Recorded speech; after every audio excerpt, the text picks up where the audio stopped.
गरीबी इतनी चरम पर है, बढ़ गया है कि 80 करोड़ लोगों को जो है अनाज बांटा जा रहा है। बेरोजगारी इतनी बड़ी है, आज देश के बेरोजगारों में से 83% युवा है, या 83% जो है युवा है। मोदी जी ने क्या आपके गांव में अस्पताल बनवाया?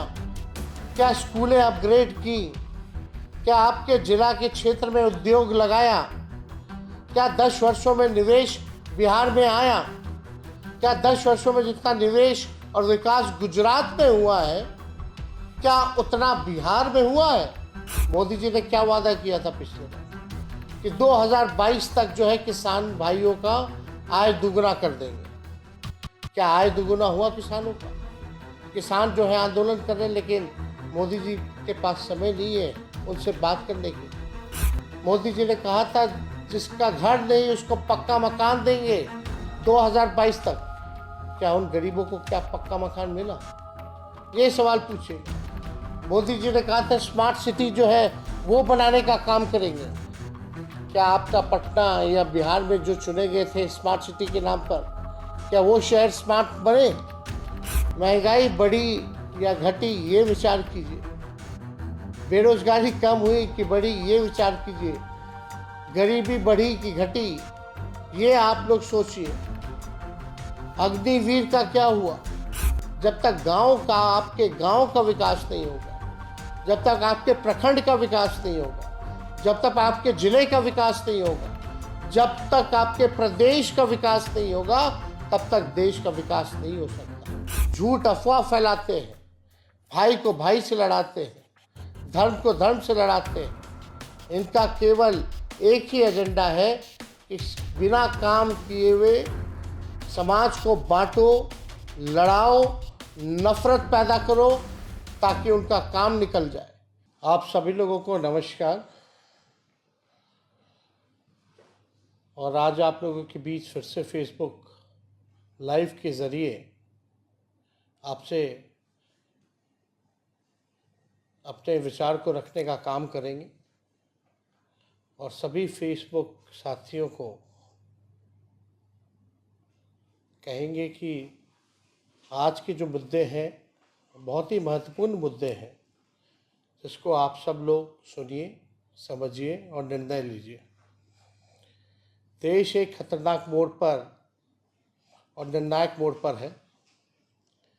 ये देश बचाने और बनाने की लड़ाई है। ये सरकार बनाना गिराने की बात नहीं, बल्कि देश को बचाना और बनाना है। ये चुनाव कोई मोदी जी का नहीं, बल्कि मुद्दों पर होना चाहिए, मुद्दे की बात होनी चाहिए।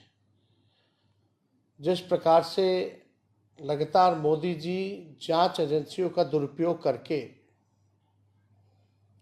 और जांच एजेंसियों की मदद से देश पर आपातकालीन अघोषित इमरजेंसी थोप रहे हैं, झूठे केसों में लगातार मुख्यमंत्रियों को जेल भेजा जा रहा है, तो आप समझ सकते हैं कि कल ये जीत गए तो किसान, कर्मचारी और व्यापारी को क्या समझेंगे। इसलिए आप सब लोगों से यही अपील करते हैं कि अपने विवेक से निर्णय लीजिए, नहीं तो आने वाली पीढ़ियों को जो है काफ़ी नुकसान होगा। तानाशाही पूरे देश में है और इसका तलवार से नहीं बल्कि वोट के चोट से आप लोग जवाब देने का काम कीजिए। हम लोग लगातार आप लोगों के बीच आते हैं, मुद्दे की बात करते हैं, गरीबी की बात करते हैं, बेरोजगारी की बात करते हैं, हम लोग किसान मजदूर की बात करते हैं, विकास की बात करते हैं, भाईचारे की बात करते हैं। लेकिन मोदी जी कभी भी पढ़ाई, दवाई, कमाई, सिंचाई, कार्रवाई, सुनवाई की बात नहीं करते। लगातार मोदी जी और भाजपा के लोग जो हैं उन विषयों को नहीं छूते हैं, क्योंकि उनके पास कोई जवाब नहीं है।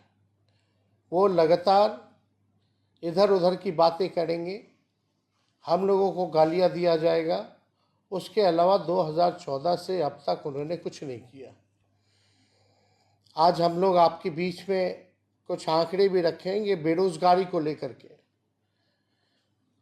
अपने आप से आप लोग पूछिएगा कि मोदी जी के 10 वर्षों में क्या महंगाई चरम पर नहीं है? गरीबी इतनी बढ़ गई है कि मोदी जी स्वयं कह रहे हैं कि 80 करोड़ लोगों को वो अनाज बांट रहे हैं। आप समझिए, देश की आधी आबादी से भी ज़्यादा यानी 80 करोड़ लोगों को खुद मोदी जी मान रहे हैं, स्वीकार कर रहे हैं कि वो अनाज बांट रहे हैं।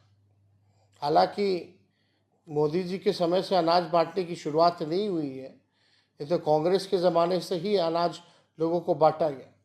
लेकिन आज गरीबी इतनी चरम पर है, बढ़ गया है कि 80 करोड़ लोगों को जो है अनाज बांटा जा रहा है। बेरोजगारी इतनी बड़ी है, इसलिए विगत 46 वर्षों में बेरोजगारी ने अब तक का रिकॉर्ड तोड़ दिया। आप देखेंगे भयानक आंकड़े मेरे सामने हैं। इंटरनेशनल लेबर ऑर्गेनाइजेशन यानी ILO, यानी हिंदी में हम कहें तो अंतर्राष्ट्रीय श्रम संगठन और इंस्टीट्यूट ऑफ ह्यूमन डेवलपमेंट की बेरोजगारी की रिपोर्ट और ताज़ा आंकड़ों में मुताबिक आज देश के बेरोजगारों में से 83% युवा है, या 83% जो है युवा है। पढ़े लिखे युवाओं में बेरोजगारी दर जो है 65.5% है, यानी जो पढ़े लिखे युवा हैं उसमें भी 65.5% है। ग्रामीण क्षेत्रों में सिर्फ देखिएगा, गांव में आत्मा बस्ती है, ग्रामीण इलाकों में सिर्फ 17.5% युवा के पास काम है। यानी भारत की आत्मा जहां गांव में बसती है, 82% युवा गांव के हमारे देश में बेरोजगार है। आज तक मोदी जी ने इन आंकड़ों के बारे में नहीं बताया। हम आपको बताना चाहते हैं, और ये कोई मेरा आंकड़ा नहीं है, ये ILO का आंकड़ा है। और आप लोगों को समझना पड़ेगा, अपने विवेक से काम करना पड़ेगा। मुद्दे पर चुनाव होना चाहिए, ना कि किसी एक व्यक्ति की बात है। इसलिए मोदी जी कहते हैं लगातार 400 पार की बात करते हैं, लेकिन मोदी जी ना नौकरी की बात करते हैं, ना रोजगार की बात करते हैं, ना छात्र नौजवान की बात करते हैं, ना किसान मजदूर की बात करते हैं, ना गांव और गरीब की बात करते हैं। मोदी जी ना शिक्षा स्वास्थ्य के बारे में बात करते हैं, स्कूल अस्पताल के बारे में नहीं बात करते। फिर किस बात पर देश की जनता 400 पार करेगी? अगर मोदी जी मुद्दे पर बात नहीं करेंगे तो 400 क्या 100 भी पार नहीं हो पाएगा। इसलिए मोदी नहीं, मुद्दे की बात होनी चाहिए। आज आप लोगों के सामने हमने आंकड़ा रखा, लेकिन मोदी जी ने क्या क्या कहा था आप खुद से सवाल पूछिए। 2014 में NDA को 40 में से 33 सीटें मिली थी, और 2019 में NDA को 40 में से 39 सीटें जो है वो मिली। 10 वर्षों से ऊपर नीचे डबल इंजन की सरकार है। मोदी जी के आने के बाद क्या तब्दीली हुई आपकी जिंदगी में, जरा इस पे सोचिएगा। मोदी जी ने 10 वर्षों में आपके गांव को क्या दिया? मोदी जी ने 10 वर्षों में आपके जिला, क्षेत्र, प्रदेश को क्या दिया? मोदी जी ने क्या आपके गांव में अस्पताल बनवाया? क्या स्कूलें अपग्रेड की? क्या आपके जिला के क्षेत्र में उद्योग लगाया? क्या 10 वर्षों में निवेश बिहार में आया? क्या 10 वर्षों में जितना निवेश और विकास गुजरात में हुआ है, क्या उतना बिहार में हुआ है? ये सवाल जो है आप सब लोगों को पूछना चाहिए। मोदी जी ने क्या वादा किया था पिछले बार कि 2022 तक जो है किसान भाइयों का आय दुगना कर देंगे। क्या आय दुगना हुआ किसानों का? किसान जो है आंदोलन कर रहे हैं, लेकिन मोदी जी के पास समय नहीं है उनसे बात करने के लिए, उनके समस्याओं का हल करने के लिए। मोदी जी ने कहा था जिसका घर नहीं उसको पक्का मकान देंगे 2022 तक। क्या उन गरीबों को क्या पक्का मकान मिला? ये सवाल पूछेगा। मोदी जी ने कहा था स्मार्ट सिटी जो है वो बनाने का काम करेंगे। क्या आपका पटना या बिहार में जो चुने गए थे स्मार्ट सिटी के नाम पर, क्या वो शहर स्मार्ट बने? ये सवाल पूछिए। स्थानीय मुद्दे 2 करोड़ नौकरी की बात उन्होंने कही थी। 10 साल में 20 करोड़ हो जाता। कितनों को मोदी जी ने सरकारी नौकरियां देने का काम किया? सरकारी नौकरी तो छोड़िए, जो पदे जो रिक्त हैं उसको भी भरने की कवायद शुरुआत नहीं की गई। जो भारत सरकार में 15-15 लाख रुपए क्या खाते में आए? किसानों का आय दुगुना नहीं हुआ। प्रधानमंत्री आदर्श ग्राम का क्या हुआ? क्या हमारी गंगा को साफ करने का वादा किया था इन्होंने, क्या गंगा साफ हुई? पेट्रोल डीजल गैस सस्ती हुई या और महंगा हो गया? सब्जी दाल सस्ता हुआ कि नहीं हुआ? महंगाई बढ़ी या घटी ये विचार कीजिए। बेरोजगारी कम हुई कि बढ़ी ये विचार कीजिए।